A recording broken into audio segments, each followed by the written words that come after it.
Yo, what is good, Knicks Nation? Welcome back to Knicks Media. This is Richie, and in this video, I'm going to give you guys the next episode on the series that I created here on my channel, where I break down each player on the New York Knicks from the 2021 season and give you guys my season recap. Go over their statistics. What did they do well? What did they not do well? Will they be on the New York Knicks next season if they are a pending free agent? And in this video, we'll be talking about Derrick Rose. I'm super excited to talk about D Rose because he was such a pivotal part for the New York Knicks this season. We acquired him in what was that, January or February? He came in here and proved to be, you know, one of the best players on the team. He honestly was a huge reason for the New York Knicks' success. He brought in such a great veteran presence and the Thibodeau system. And I'm going to break down everything that Derrick Rose brought to the New York Knicks in this video. If you guys are new to Knicks Media, do not forget to smash that subscribe button. And if you guys want to check me out over on Instagram and Twitter, that is at NYKnicks_media. And if you enjoy the video, please do not forget to thumbs it up. With that being said, let's jump right into the video. So Derrick Rose, man, what did we give up to get him? We did not give up a lot. We gave up a second-round pick and Dennis Smith Jr. This is somebody that he came in here and was an immediate impact right out of the gate. And what he brought to the New York Knicks is a lot. We were lacking a true veteran presence at the point guard position that can get the young guys involved, because we really, going into the season, did not feel comfortable with the point guard spot. We know that Elfrid Payton was a starter day one, and he was a starter throughout the entire season. And then, you know, Emmanuel quickly started playing with the one, and then, you know, we didn't really have that veteran guy that was, we were 100% confident running the show. And then Derrick Rose comes in, and we're like, okay, Derrick Rose is the guy. He is trying to revive himself as a New York Knick, because last time he was on the Knicks, we all know what happened. It was a disaster with Melo and Kristaps and all that crazy stuff. But Derrick Rose comes back. He wears a new number on the Knicks, number 4, and he shows up and is playing such great basketball. He evolved his game to a different level.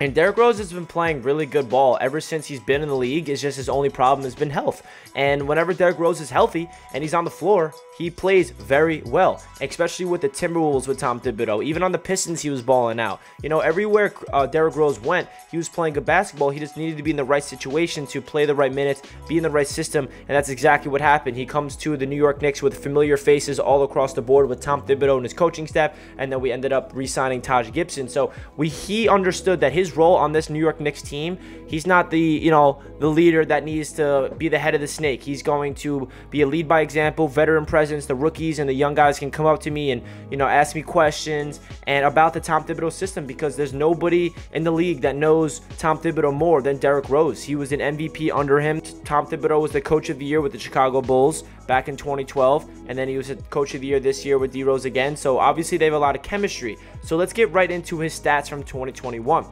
Derrick Rose on the New York Knicks, he averaged 14.9 points per game, just a hair under 15, 4.2 assists, 2.9 rebounds, and shot 48.7% from the field and 41.1% from downtown. So his shooting was insane. So what did he do so well on the New York Knicks? The first thing I want to talk about is his veteran presence on and off the floor. His ability to be that mentor for guys like Emmanuel Quickley, RJ Barrett, and Obi Toppin in particular.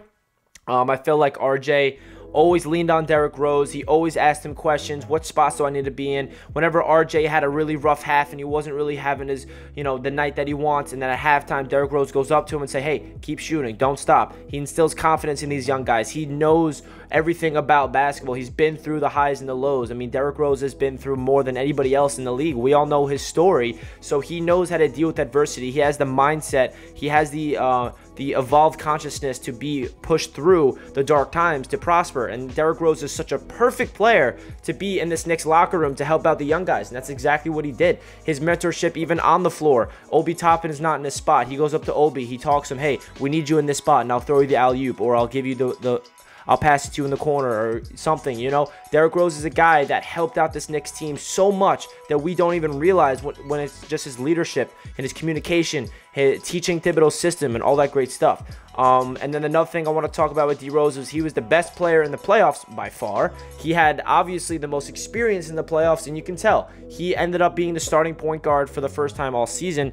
They benched Elfrid Payton, and then D Rose started running the show. He was just absolutely balling out in the playoffs. He did not look rattled, sizing people up, driving to the rim, shooting from beyond the arc. Everything that Derrick Rose did in the playoffs honestly kept us in that series, because if Derrick Rose, say he was injured in that series or say he wasn't playing his best ball, we would have no shot. I feel like we would have got swept. Derrick Rose even got us into that Game 1 against the Hawks, he had that, you know, tying shot almost at the buzzer, but then there's 1 second left with Trae Young hitting at the buzzer, but that was unfortunate. But hey, D Rose definitely the best player in the playoffs because he has the most playoff experience, and we'll see if he re-signs with the Knicks. I'm going to talk about that later on the video. Another thing that he did well was running the offense. He ran the show, he calmed everything down, he orchestrated everything, and that's what a point guard does, and that's what this Knicks team has lacked for years. And I feel like Derrick Rose did such a phenomenal job just coming in here, learning the guys. He already knew the system. It's just a matter of knowing, you know, chemistry with Randall, chemistry with Nerlens, and all these guys, knowing where their spots are, where do I need to find them, and how can I get into, you know, rhythm. And he did that such a great way and so quickly, you know what I mean? Another thing that he did is understanding Thibs' system. Obviously, he did that, and what he did was implementing that into the players around him. RJ Barrett, Julius Randle, everybody that didn't really have a good grasp of the offense and defense of Thibodeau's system, he understands it more than anybody else. I mentioned it earlier, but anybody had a question mark or, hey, how do I do this? They go to D Rose, and he knows everything about this system, which is such a great thing. Another thing that he did is mentoring the young players. I mentioned this earlier as well. His ability to go to the young guys, because this Knicks team, obviously, we're developing for the future. Nobody expect us to be in the playoffs, especially as a 4th seed. So for us to get in the playoffs was pretty ridiculous. But Derrick Rose mentoring the young guys is such a pivotal part for their development for the long run, because his wisdom is going to stick with guys like Obi and Quickly and RJ for the rest of their lives. I feel like they're never going to forget it. Young guys like that have looked up to Derrick Rose. So Derrick Rose is an inspiration for these young guys, and especially for them to be on the same team as D Rose and they can learn from him. That's such a big part to their development process. Another thing that D Rose did well on the floor was shooting and attacking the rim, man.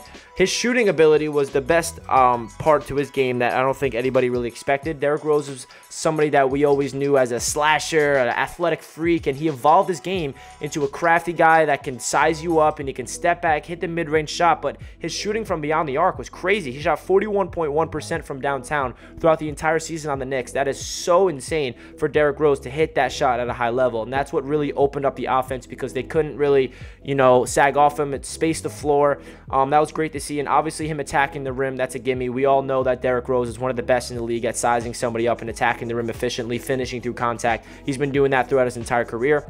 And then the last thing that he did so well is playmaking. He got players involved. I felt like one player in particular that thrived the most when he was on the court with Derrick Rose was Obi Toppin. Obi Toppin is reliant on somebody like Derrick Rose to find him the rock when he's dishing to the cup, give him the bounce pass, throw him the lob. I mean, how many times do we see D Rose throw up the alley-oop from half court from Obi Toppin? It was just awesome to see. But the playmaking ability from D Rose, he's always been great at it, and he definitely brought that to the Knicks this season.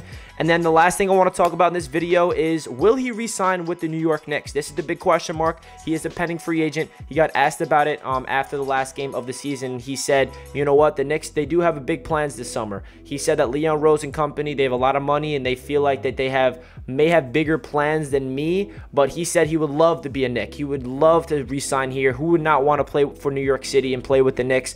If I'm the Knicks, I re-sign him. What he did to this team was so crazy. I feel like he's a perfect player to sit on this roster, come off the bench, be that veteran presence. And hey, he's only 32 years old. He's about to turn 33, and that's not that old. I mean, if you look around the league right now and look at all these superstars that are in their prime of their careers, you know, Kevin Durant, he's around the same age. Lillard, he's 30. Curry is around the same age. Obviously, D Rose went through way more injury problems, but it looks like his body is where it needs to be, and he's in shape. And I feel like, I mean, he proved it this season that his age doesn't really matter. He's playing really good basketball. So if I'm the Knicks, I would re-sign him to a 2-year deal or even a 1-year deal again. He is such a pivotal role. I would love to have him on the Knicks next season. Let me know in the comments, would you guys want Derrick Rose on the New York Knicks next season? Because I know I would. I feel like his veteran presence, his depth at the point guard position, and if we want to make another deep playoff push next year, you never know what he can do. He can turn back the clock once again and be an absolute stud. So let me know your thoughts of this video. I'm going to be breaking down each player on the Knicks,